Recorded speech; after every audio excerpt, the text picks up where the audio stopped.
France के national institute of statistics and economic studies ने बताया है कि उनके यहाँ पूरे साल में करीब 6.25 लाख बच्चों का ही जन्म हुआ है। करीब 2 दशक से इस यूरोपियन देश की जन्म दर घट रही है, जहाँ रिप्रोडक्टिव उम्र की हर महिला 2 से भी कम बच्चों को जन्म दे रही है। वैसे यूरोपियन यूनियन समेत दुनिया के ज्यादातर विकसित देशों की स्थिति इससे भी खराब है। प्यू रिसर्च सेंटर का कहना है कि 2100 तक दुनिया की आबादी करीब 11 बिलियन हो जाएगी, लेकिन इसी दौरान जन्म दर में इतनी तेजी से गिरावट आएगी कि नए बच्चों का जन्म उंगलियों पर गिना जा सकेगा। तब बर्थ रेट 0.1% बचा रहेगा। जिस तरह के दबाव में आजकल के युवा जी रहे हैं, बहुत मुमकिन है कि जन्म दर घटते हुए रुक ही जाए। फिर कोई नया बच्चा दुनिया में नहीं आएगा। जो आबादी होगी वहीं ठहरी रहेगी। इंसान कुछ साल या मान लीजिए 5 दशक के लिए संतान को जन्म न दें, तो इसके बाद जो होगा वो किसी ने सोचा भी नहीं होगा। हमारी प्रजाति यानी होमो सेपियंस धीरे धीरे खत्म होने लगेगी। लोग या तो बूढ़े होंगे या कम बूढ़े होंगे, यहाँ तक कि हम दुनिया से पूरी तरह से गायब हो जाएंगे। विज्ञान का भी यही मानना है कि इंसान हमेशा के लिए धरती पर नहीं है। पॉपुलेशन दर कम होने के अलावा इसकी एक वजह और भी है।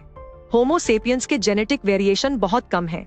आनुवांशिक विविधता का मतलब है कि एक ही स्पीशीज के लोगों के जीन्स में बदलाव।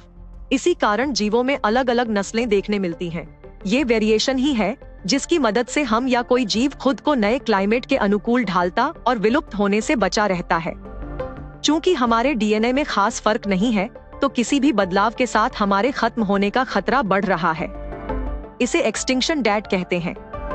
किसी भी स्पीशीज की तरक्की के बीच एक समय ऐसा आता है जब वो सबसे ऊपर होता है, लेकिन यही वो समय है जब उसके खत्म होने का खतरा सबसे ज्यादा है। मसलन इंसानों ने अभी धरती की सबसे ज्यादा जगह घेरी हुई है, वो सबसे मजबूत है, लेकिन यही उसके लिए खतरनाक हो सकता है। हो सकता है कि हम एक्सटिंक्शन डेट के करीब पहुंच चुके हों। ऑक्सफोर्ड यूनिवर्सिटी का ये शोध habitat destruction and extinction debt के नाम से नेचर में छप चुका है। अगर 5 दशकों तक कोई नया बच्चा जन्म न ले, तो दुनिया की आबादी आधी होकर 5 बिलियन रह जाएगी। ये वही आबादी है जो साल 1987 में हुआ करती थी। बेबी केयर काफी खर्चीली चीज है। जन्म दर रुकने पर ये खर्च भी बंद हो जाएगा। इससे हरेक के पास काफी पैसा होगा, जिसका असर देश की इकोनॉमी पर भी दिखेगा। अमीर लोगों वाला देश ज्यादा अमीर होगा। वो अपने यहाँ इंडस्ट्रीज चलती रहे, इसके लिए दूसरे देशों के लोगों को बुलाएगा, यहाँ तक कि लोगों की सप्लाई होने लगेगी। ये एक तरह की ह्यूमन कालाबाजारी होगी। अमीर देश अपने यहाँ गरीब देशों से लोगों को स्टॉक करने लगेंगे।